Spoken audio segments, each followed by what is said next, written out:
একটা কবুল হজ এবং উমরা হজের সব লিখিত করে দেন। চিৎকার দিয়ে বলুন না সুবহানাল্লাহ।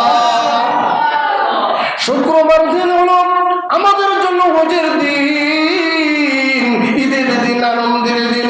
ওই সমস্ত মানুষের জন্য আনন্দ যারা আজকে ফজরের নামাজ পড়েছে, জুম্মার নামাজ এক সপ্তাহে যারা জুম্মার নামাজ পড়বে রে, গত শুক্রবারে যারা জুম্মার নামাজ আদায় করেছে, আজকে জুম্মার নামাজ যারা পড়বে, ওই সমস্ত মানুষের এক সপ্তাহে যত ধরনের গুনাহ তার আমলনামার মধ্যে লিখিত করা হয়েছে।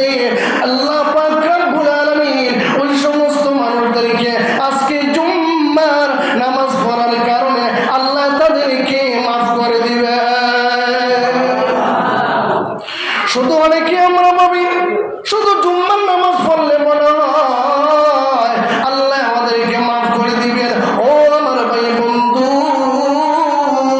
না না না, যেমন করে ফরজ নামাজ জুম্মার নামাজ ফরজ করেছেন, তেমনি ভাবে এই জুম্মার নামাজের থেকে আরো গুরুত্ব ভাবে দিয়েছেন 5 ওয়াক্ত নামাজ। শুধু একবার নয়, দুইবার নয়, আল্লাহ 82 বার নামাজের কথা বলেছেন।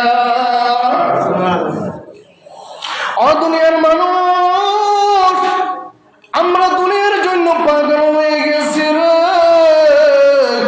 নবীর প্রতি ভালোবাসা নাই।